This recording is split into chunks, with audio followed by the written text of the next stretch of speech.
que pertenece a la Edad Media y otra que pertenece al siglo XXI. Allá piensan que solamente la religión, no el Estado, tiene que gobernar.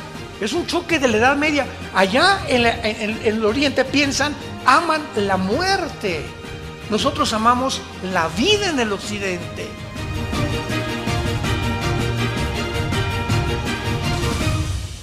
Los últimos acontecimientos del 7 de octubre pasado, cuando el grupo terrorista Hamás invadió de forma por demás salvaje, despiadada, cruel y sanguinaria, matando a más de 1,200 personas, más de 250 jóvenes en un festival, ha despertado una especie de alerta mundial al ponerse al descubierto las verdaderas intenciones del Islam como religión, públicamente y como amenaza mundial. Esta serie que acabo de iniciar, la futura invasión islámica, esta es la número 2, la número 1 la prediqué en otra iglesia. Es una serie que está dedicada a examinar de qué forma finalmente lo que en la cruz vimos fue el odio y el amor. El odio de una humanidad contra un hombre colgado, pero un odio acérrimo que no les había hecho nada.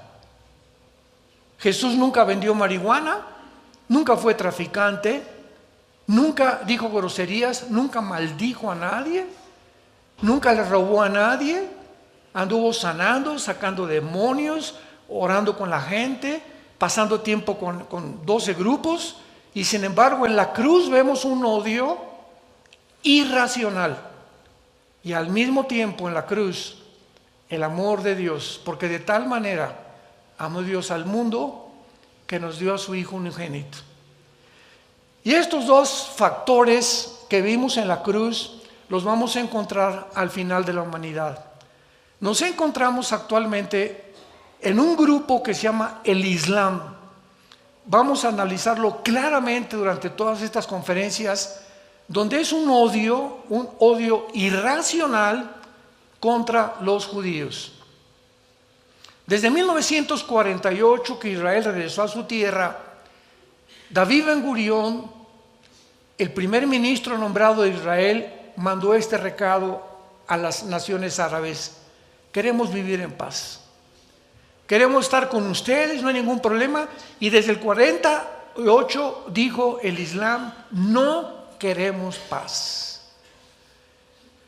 Vino inmediatamente una guerra, el 15 de mayo, 24 horas llegando los judíos, les lanzaron la guerra, el 56 por el canal de Suez, el 65 en la guerra de los 6 días, el 73 en la guerra de Yom Kippur, y al darse cuenta en 1973 las naciones árabes de que no podían con Israel, porque de una forma milagrosa se sobreponían a los ataques y les ganaban, siendo infinitamente menor su grupo militar, sus tanques y sus aviones que sus enemigos, comenzaron a formar grupos terroristas.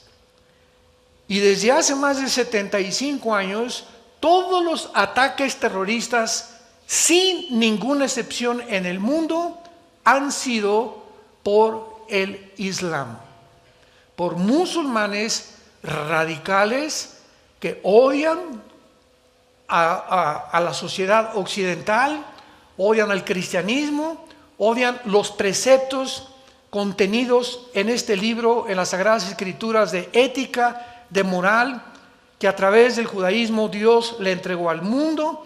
Y Dios le dijo a Moisés en el monte Sinaí: Moisés, te entrego los 10 mandamientos, ustedes son un pueblo, no son mejor que nadie, no tengo yo preferidos, ni hago acepción de personas, los he escogido para que a través de ustedes envíen este mensaje a las naciones, los principios de conducta, de ética, de moral, para que todo el mundo sepa que hay un Dios que va a juzgar al mundo, y ustedes son los enviados, mis atalayas, con esa comisión.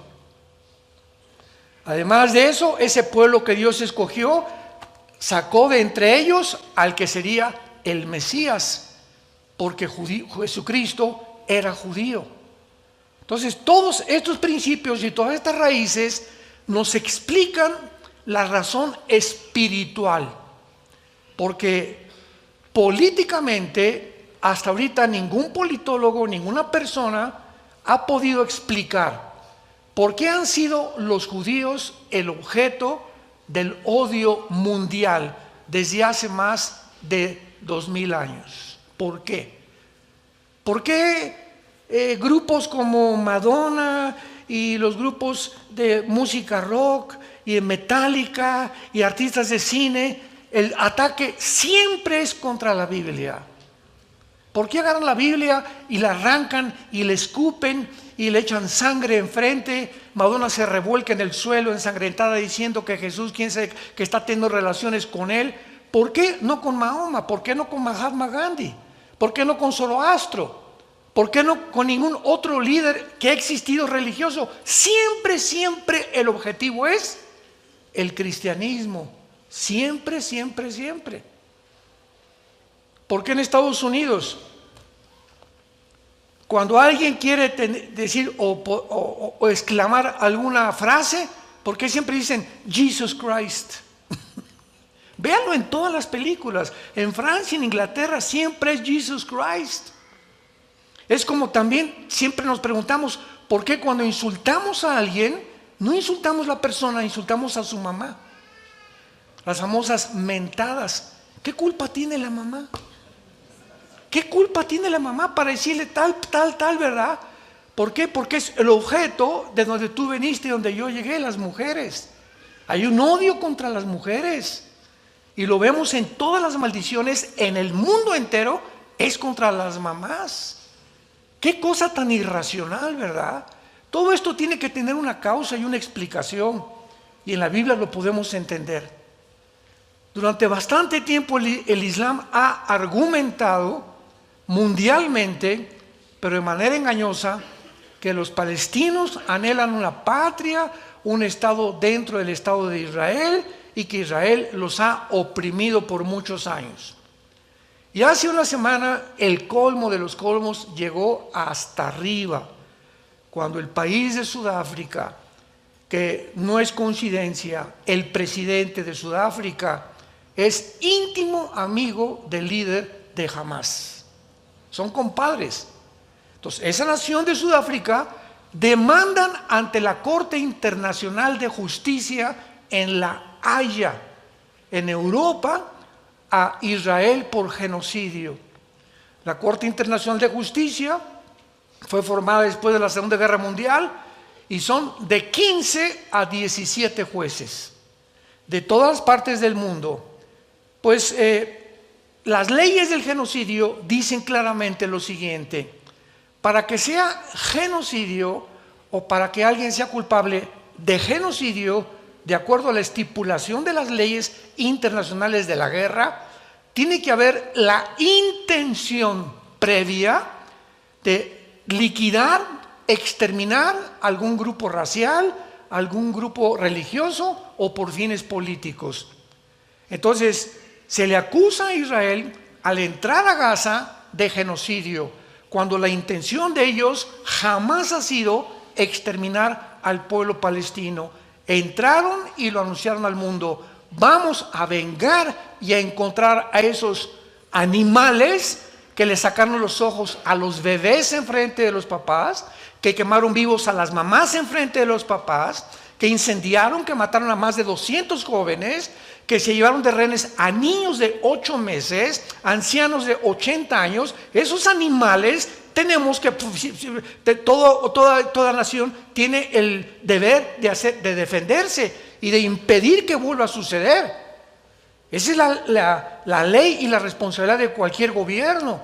Entonces fueron por ellos y anunciaron antes de entrar a Gaza, 2 meses, casi meses, vamos, con periódicos que mandaron por todos y panfletos que los helicópteros derrabaron por todo Gaza: por favor, sálganse y vayan hacia el sur, hacia el norte, hacia Egipto, para que puedan escapar. Ahí Egipto les va a proveer un lugar para el asilo. No queremos matar civiles. Nunca hubo la intención de matar, pero cuando entró el grupo de Hamás a Israel, ellos iban con la intención de no dejar a nadie vivo. No solamente eso, de torturarlos. Niños de 8 meses llegaban con un desatornillador y enfrente de sus papás, le sacaron con el desatornillador los ojos a los bebés. Mientras los papás estaban amarrados y los obligaron a presenciar cómo torturaban a los bebés enfrente de ellos. Ni en el Holocausto ni los nazis se ha visto cosa semejante. Nunca en la historia se ha visto tanta crueldad, tanto odio. Eso es genocidio. Y todavía de cínicos. Ahora no somos las víctimas, los acusamos, gracias a Dios. Para no ser el cuento largo, todos ustedes lo saben, la Corte Internacional de Justicia dictaminó antier que no fue genocidio, que no podía llenar las características del genocidio. Le dieron algunas advertencias a Israel, que anduviera con más cuidado, etcétera, etcétera. Pero en todas las guerras y revoluciones de la historia ha habido víctimas de civiles. Pero lo han usado, vuelvo a repetir, para inspirar ahora ellos compasión y victimizarse ante el mundo entero. Y lo que tú oyes, lo oíste de los periódicos, lo oíste por acá. Hace poco hicieron una entrevista a todas las manifestaciones que hubo en Francia, en Alemania, y ves, no, desde el río hasta el mar, libertad a los palestinos. Y se acercan los reporteros. Oye, ¿tú sabes qué pasó en Palestina en Gaza el 2005? No sé. ¿Y tú sabes que no existe el país de Palestina ni tampoco el nombre palestino? No sé. Entonces, ¿contra quién protestas, cabeza de aguacate? No sé. Oiga, ¿y usted por qué vota por ese candidato? Pues porque está a favor de los pobres. ¿Y no has visto todo lo que ha hecho? No sé, pero me dieron una cachucha y un guante y una bolsa de lonche para que votara por él. Este es el mundo que vivimos, un mundo manipulado. Siempre que veas una manifestación, pregúntales a los que van, oye, ¿contra qué estás manifestando? No, chepo. Pues me invitaron a que formara aquí, ¿verdad? Hay un líder, etcétera, etcétera, e igual. ¿Y tú sabes qué hicieron los judíos? O sea, ¿tú tienes odio a los judíos? Pues sí, ¿por qué? Porque son judíos. Jesús, María y el burrito que los acompaña. Vivimos un mundo, abre los ojos, vivimos un mundo irracional. Un mundo de psicópatas, un mundo de locos verdaderamente. Sin embargo, todas estas mentiras, ¿verdad?, han sido aceptadas como verdaderas por millones de personas desinformadas de la verdadera realidad. Yo les suplico, les ruego, les pido que oigan la última serie que acabo de predicar, El caos en el Medio Oriente. Fueron 9 conferencias. Son 9 conferencias que di explicando detalles, fechas, exactamente, porque no quiero más perder el tiempo con eso, lo que pasó en Gaza, lo que pasó el 7 de octubre, qué dicen los diccionarios de lo genocidio, del apartheid, qué es esto, por qué se les acusa de esto, etcétera, etcétera. Claramente todo para que pueda el mundo darse cuenta de la verdad. Y ustedes como cristianos, abran los ojos y no te dejes llevar por tu amigo de la secundaria o de la preparatoria o tu amigo médico que no saben nada ni siquiera de lo que están hablando. No, sí es cierto, los judíos y esto y el otro y por aquí y por allá. Cállate la boca. ¿Sabes los antecedentes que hay detrás de todo esto? Antes de poder ni siquiera expresar tu opinión. Abstengámonos de hablar barbaridades cuando ni siquiera tenemos el conocimiento claro de los verdaderos acontecimientos. ¿De dónde viene realmente toda esta mala información que continúa engañando a millones de personas en el mundo de los medios masivos de comunicación? ¿De dónde tuviste esto? Lo que dijo CNN, lo que dijo la charrita del cuadrante, lo que dice esta estación, lo que me dijo mi maestro, lo que me dijo mi amigo de la secundaria y mi preparatoria. Y esto es a lo que yo me enfrenté hace 48 años. Tengo 48 años de predicar el Evangelio.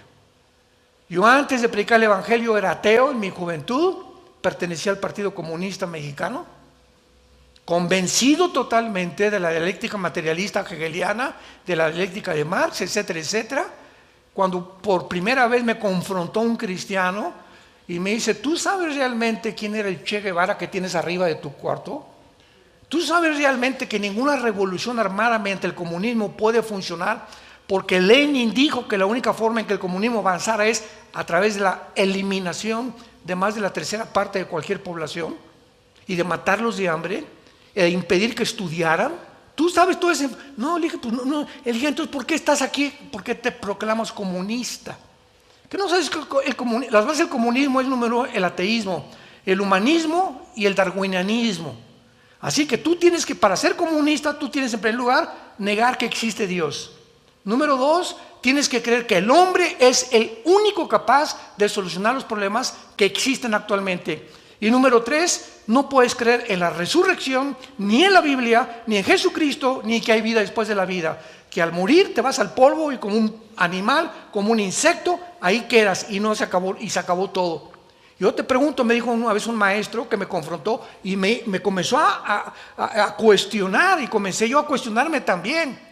¿Tú crees que vas a acabar y no hay ningún infierno ni nada? Pues vamos a portarnos mal, dijo. ¿Para qué le soy fiel a mi esposa? ¿Para qué soy decente? ¿Para qué soy honesto? Si el que no tranza no avanza, el que no se vende no puede progresar en esta vida.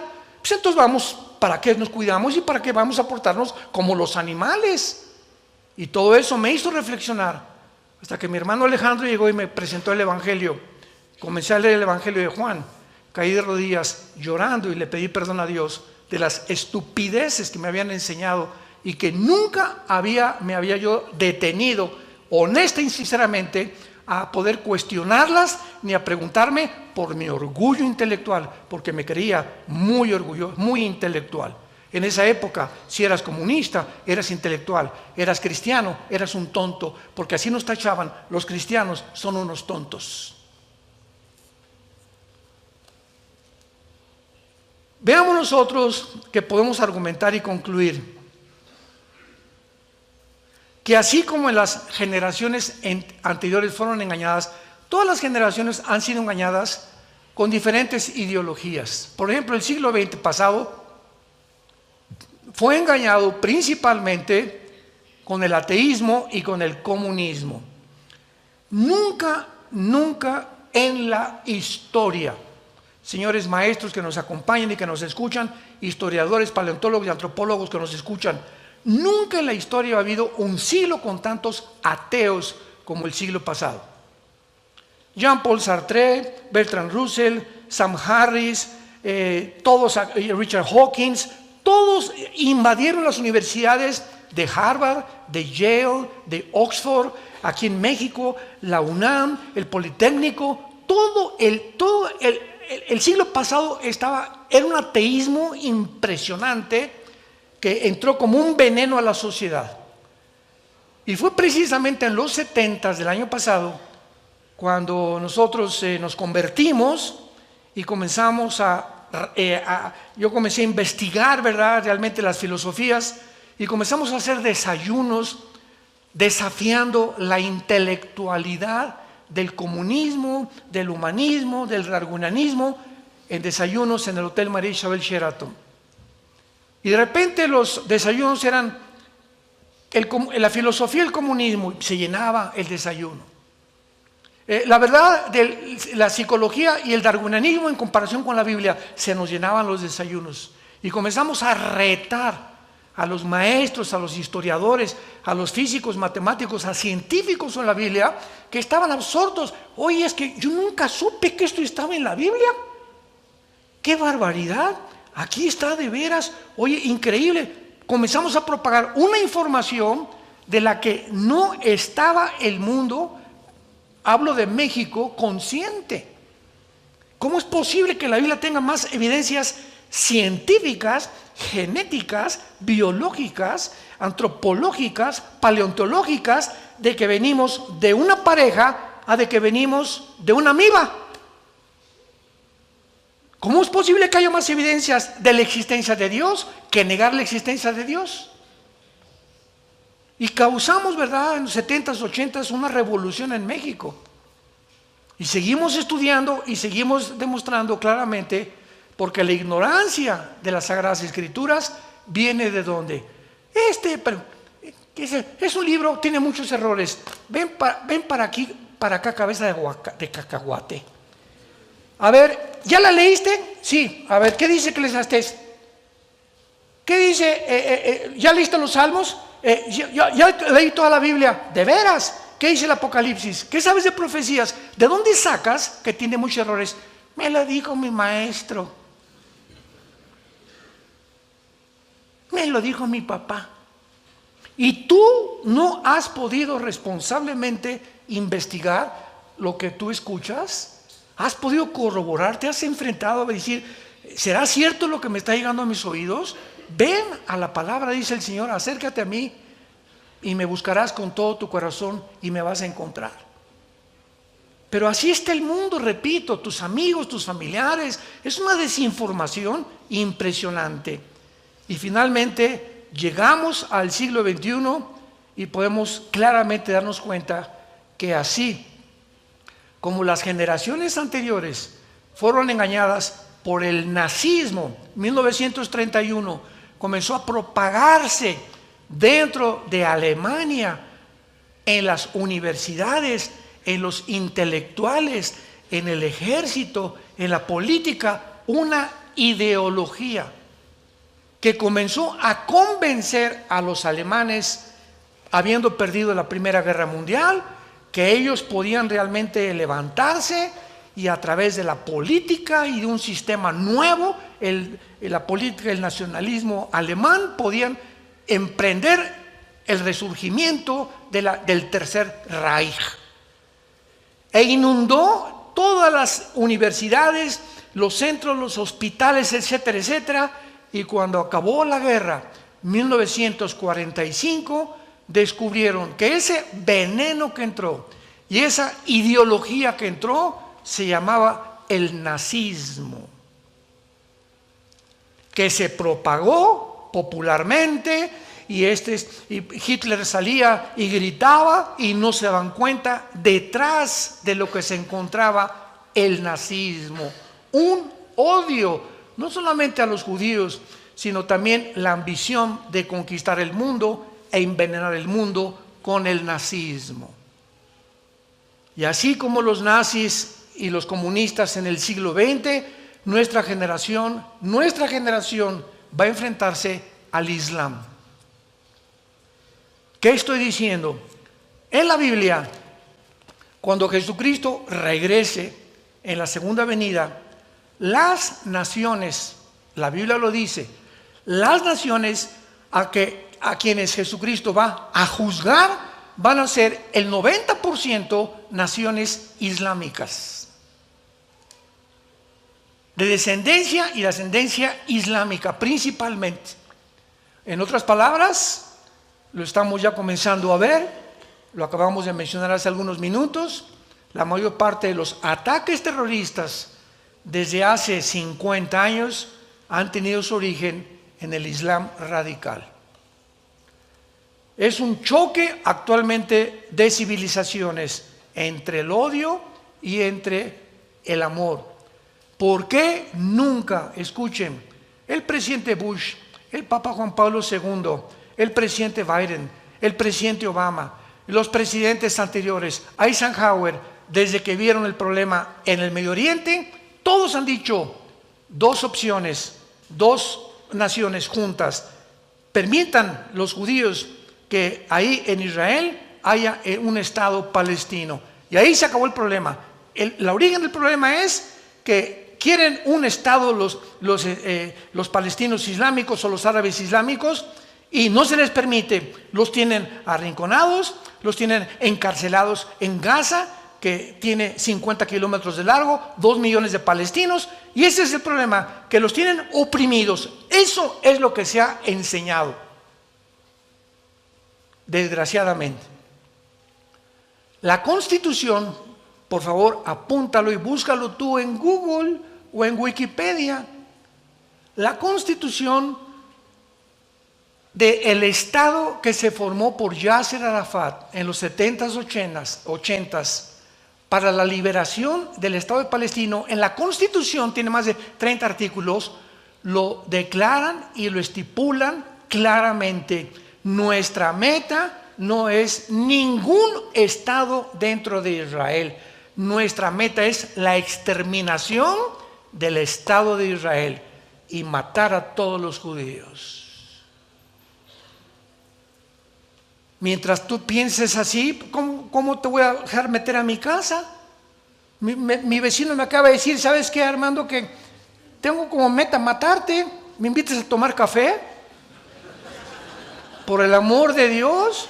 Y los demás vecinos, ay, Armando, no deja meter el café, pobrecito, le está pidiendo que quiere ser su amigo. No es cierto, porque su verdadera intención no es el café. Él me dijo que me quiere matar. Entonces yo nunca podré abrir mi casa a una persona con esas pretensiones, por el amor de Dios. Esto es lo que impide que pueda jamás, hasta que Cristo venga, este odio no se va a acabar. Es una guerra entre odio y entre la incivilización y la civilización. Es un choque de civilizaciones. El choque que estamos presenciando actualmente en el mundo no es un choque de religiones o de civilizaciones, es un choque entre dos eras opuestas, el Oriente con el Occidente. Es un choque entre una mentalidad que pertenece a la Edad Media y otra que pertenece al siglo XXI.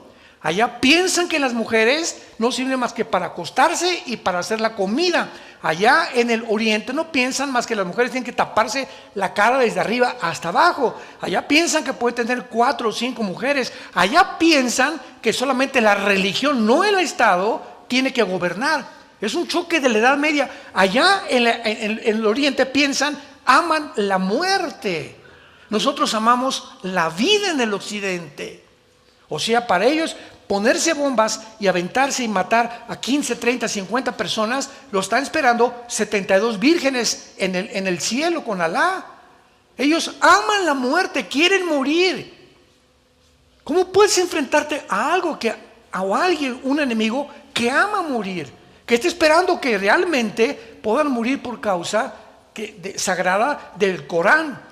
Es un choque entre la civilización y el atraso, y lo civilizado y lo primitivo, entre la barbarie y la racionalidad. Vemos lo que hicieron ahí el 7 de octubre, fue una barbarie. Es un choque entre la libertad y la opresión, entre la democracia y el totalitarismo. Por causa de que Israel es la única nación en el Medio Oriente, es la única democrática, dicen los musulmanes, estos no tienen ni nuestras tradiciones, ni nuestra cultura, ni nuestra religión, ni nuestra percepción del mundo, ni nuestra cosmovisión. No pueden vivir en medio de nosotros. Tenemos que echarlos al Mediterráneo. Jamás lo vamos a aceptar en medio de nosotros, porque son diferentes a nosotros. ¿Saben cómo se llama eso? Racismo. Racismo puro. La ONU, la Organización de las Naciones Unidas, está en contra del racismo. Es un choque entre los derechos humanos y la violación de estos derechos, entre quienes tratan a las mujeres como bestias y entre quienes las tratan como seres humanos. Es un choque impresionante al que el mundo ha llegado, entre dos hemisferios que pensamos completamente diferente. Y para entender todo esto, tenemos que entenderlos a ellos.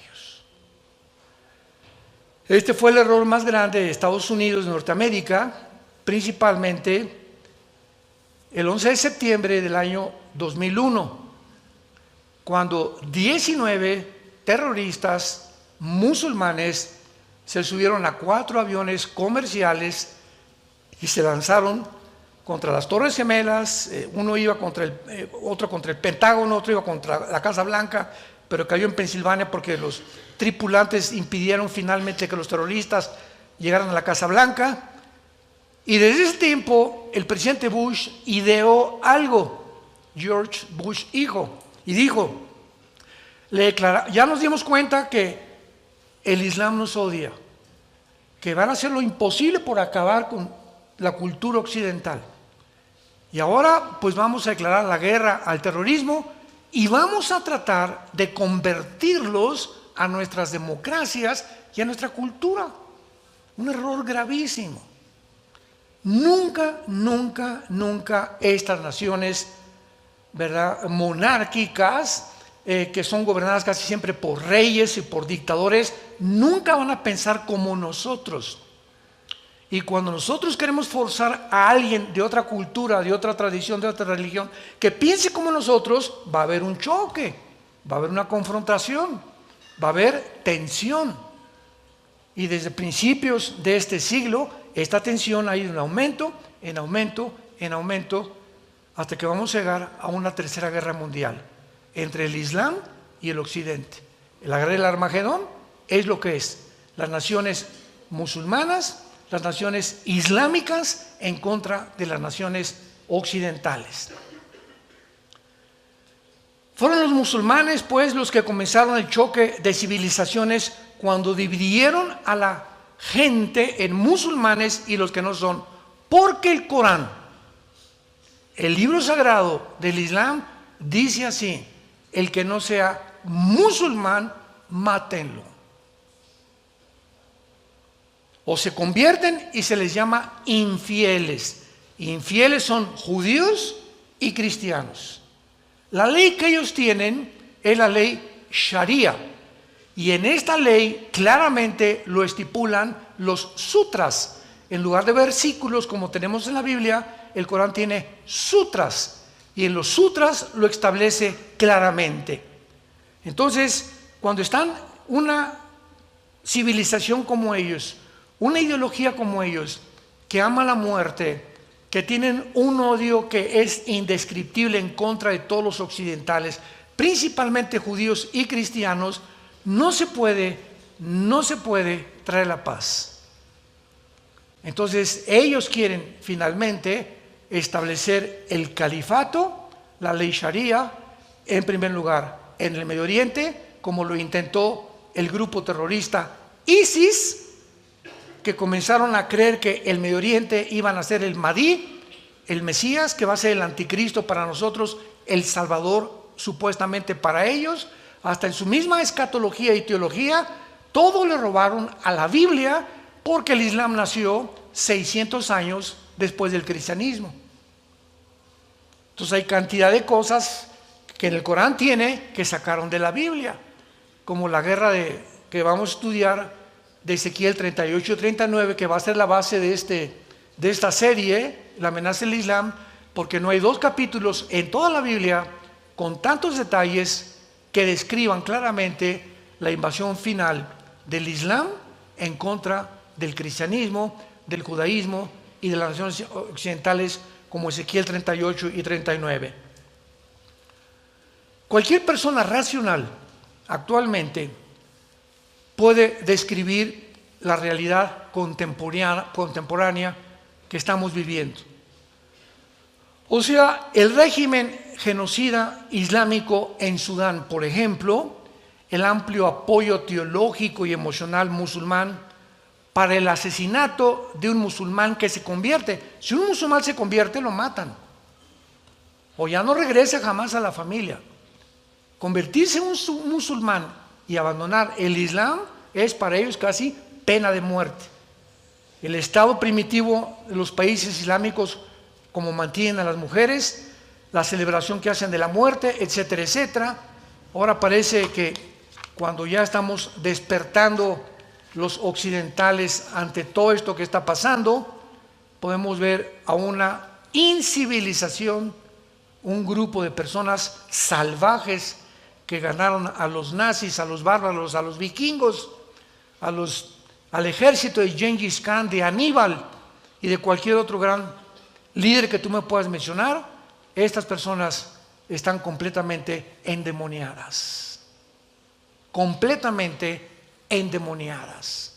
porque sabemos que el odio, ¿de dónde viene? De Satanás. Él es el príncipe del odio y de la mentira.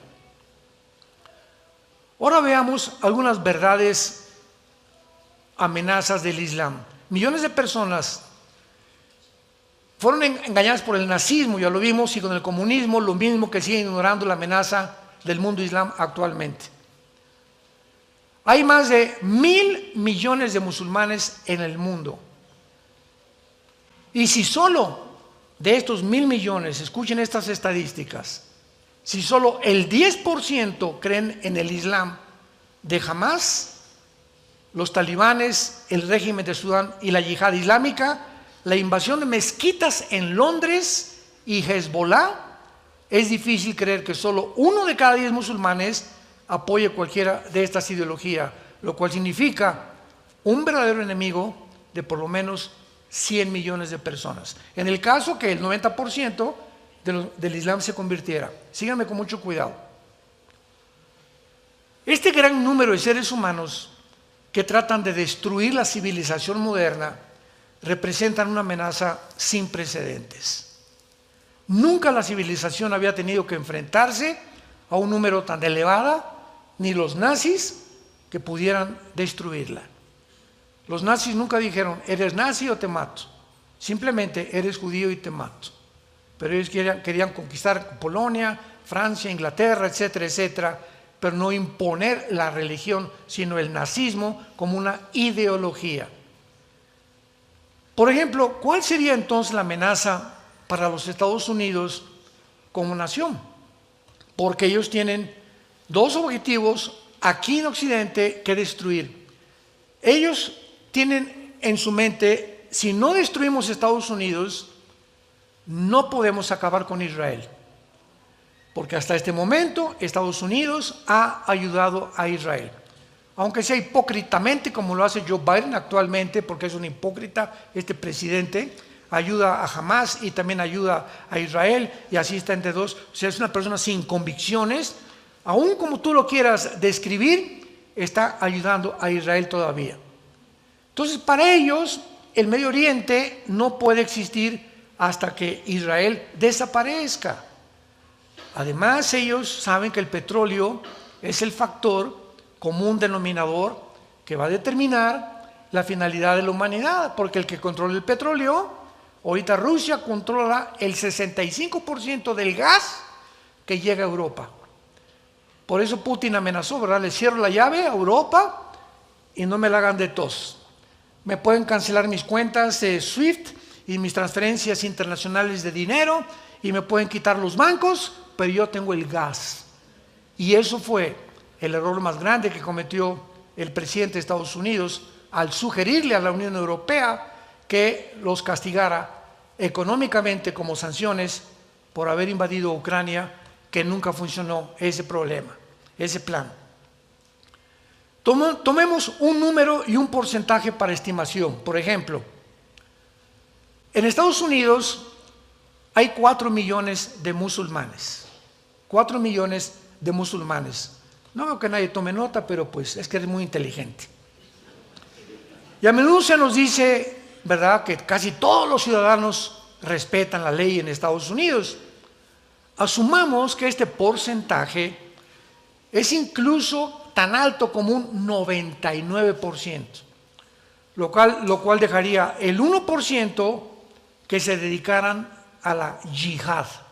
Cuando hablamos de yihad, Y-I-H-A-D, significa guerra santa, que es el término que usa el Islam para poder avanzar. Si no hay yihad, si no hay muerte, si no hay guerra, si no hay revoluciones, golpes terroristas, no podemos avanzar el Islam. Esto podría representar una verdadera amenaza para Estados Unidos. Vamos a multiplicar el 1% por 4 millones y vamos a obtener 40,000 musulmanes que el FBI tendría que monitorear. Fíjense nada más la cantidad. Incluso si usamos un porcentaje de una décima parte del 1%, tendremos más de 4,000 terroristas potenciales ahorita. Así, bajita la mano ahorita hay 4,000 personas en Estados Unidos, 4,000 terroristas que están buscando la manera en cualquier parte y en cualquier oportunidad que se les presente de poder desbancar, atacar edificios de gobiernos o escuelas, pero de alguna manera debilitar política y económicamente a Estados Unidos. Ahora veamos cómo crece tan importante y tan interesante el Islam en Europa. ¿Se acuerdan ustedes la guerra civil en Siria? Bueno, pues huyeron millares de iraquíes y de sirios que entraron por Grecia e Italia a Europa. Esto fue hace como 10, 15 años más o menos. Millones de migrantes, que es lo que está pasando ahorita en la frontera con México, Estados Unidos. Más adelante a ver si podemos mencionar el problema gravísimo que está ahorita México con Estados Unidos y el potencial que hay ahorita en Estados Unidos de una guerra civil interna. Porque 25 estados están apoyando a Texas en contra de las leyes de migración del presidente Biden, ahorita, el día de hoy. Entonces, supongamos esto, ¿verdad? Que crece la población islámica. Entonces entraron los musulmanes a España, entraron a Francia, Alemania. Ahorita Londres es una ciudad musulmana. Londres. El presidente municipal de Londres es musulmán. Y hay más mezquitas en Inglaterra que entre los británicos que iglesias católicas y cristianas. Para que vean de qué forma está avanzando. Hace 3 o 4 años yo mencioné en una conferencia, Europa en menos de 5 años es un continente musulmán. ¿Por qué? Porque los europeos ya no se multiplican, ya no quieren tener hijos. Los europeos es una población de personas de la tercera y de la cuarta edad. Y ya no quieren tener hijos. Y por cada europeo que nace, nacen 7 musulmanes. Las musulmanas se multiplican como conejas. Ante esta ¿verdad? Medida demográfica que estamos viendo en nuestros ojos, pues cada europeo que nace, 7 musulmanes, cada europeo, 7 musulmanes están poblando completamente el continente europeo. Por ejemplo, vean estas estadísticas tan importantes. Cuando veamos el porcentaje, cuando en un país la población musulmana es del 5% nada más, comienza a ejercer su influencia a presionar con la ley Sharia. Así es como comienzan. Cuando solamente en México hay, vamos a poner en México, 5% de musulmanes. Cuando alcanzan el 10% en un país, que en muchos países europeos, comienzan a ejercer influencia y a percibir mayores niveles de violencia y de desorden. Vean cómo operan el Islam. Cuando alcanzan el 20 o el 30% de influencia en un país, comienzan a provocar disturbios callejeros, asaltos a comercios, incendios producidos por la yihad e inclusive bombardeando iglesias. Cuando alcanzan el 40 o el 50% como es Bosnia y en el Líbano, experimentan masacres y ya entran a guerras con milicias. Y cuando al menos la mitad de la población es musulmana en un país, comienzan a perseguir a los infieles, a los que no son musulmanes, y la ley Sharia se comienza a aplicar a todos los ciudadanos.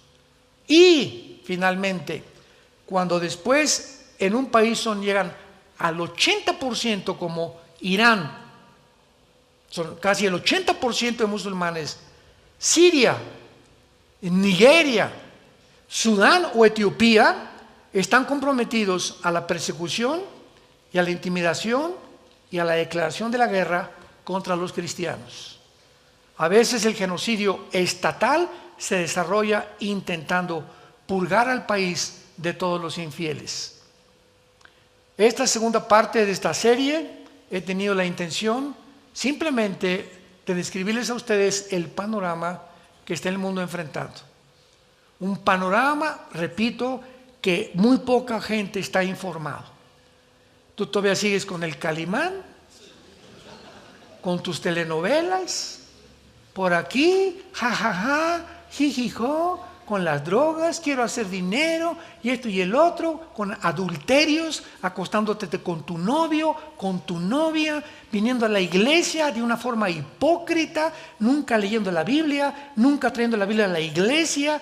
Vives un cristianismo que dices que eres cristiano, desde que te convertiste a nadie le has hablado de Cristo, no has dado testimonio de Jesús, no tienes una pasión por la verdad ni por la santidad, y sabes una cosa, ya basta.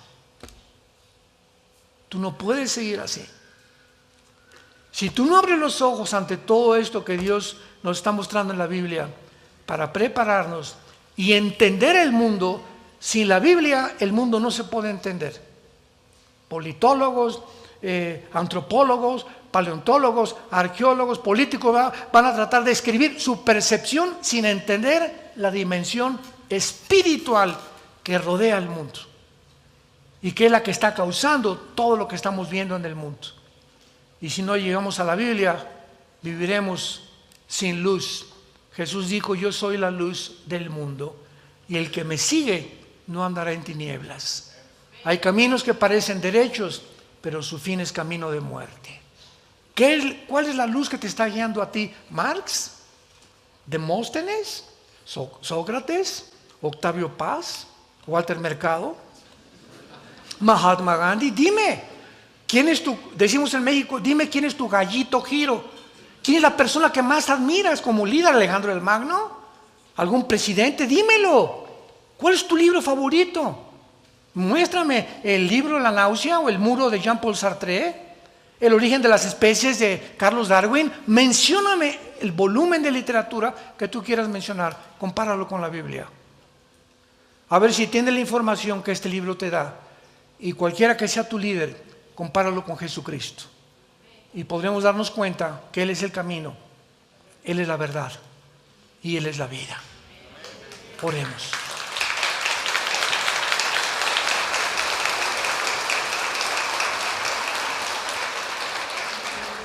Bendito sea el Dios y Padre de Jesucristo nuestro Señor, que nos hizo renacer para una esperanza viva desde que oímos y recibimos la gracia de Dios en verdad. A causa de la esperanza que está guardada y reservada para nosotros en los cielos, y de la cual hemos oído mediante la predicación del Evangelio verdadero, de la gracia del Hijo de Dios, el Señor Jesucristo, que fue crucificado, enterrado y resucitado a los 3 días, y que ha bajado al mundo hace 2000 años para decirnos: y este es el testimonio, que Dios nos ha dado la vida eterna. El que tiene a su Hijo tiene la vida. El que no tiene a su Hijo, aunque tenga una religión, no tiene la vida. Y tú en esta mañana necesitas tener la seguridad de la vida eterna. ¿Qué puedo hacer?, me preguntarás, para asegurarme esta mañana.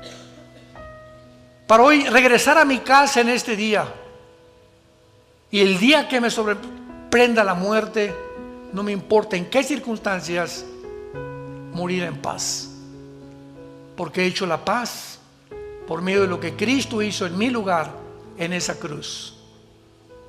Dile a Dios con todo tu corazón: perdona mi vida, Señor. Ya estoy cansado de la vida tan vana, tan hueca, sin propósito ni sentido que he vivido. Creo que en esa cruz abriste tus manos y pagaste con tu sangre preciosa por mis pecados. En este instante te pido que entres a mi corazón. Te recibo, Señor Jesús. Entra como mi Salvador y mi Señor. Dame esa paz que necesito, ese perdón de pecados. Libérame de esta conciencia culpable que me atormenta, de mi vida pasada, con la información que me has dado, que mis pecados los has perdonado y que ahora soy una nueva criatura delante de ti. Te doy las gracias por tan grande y maravillosa salvación. En el nombre de Jesús. Amén. Gracias a Dios por esta palabra, ¿verdad? Los cielos y la tierra pasarán. Todo está derrumbándose a nuestro alrededor. Sistemas políticos, filosofías, todo. Mas haríamos bien en estar atentos a esta palabra como una antorcha que alumbra en medio de tantas tinieblas. Ninguna obra literaria, ningún líder, ningún hombre podrá alumbrar tus ojos ni mis ojos para saber la verdad. Hola, ¿sabías que puedes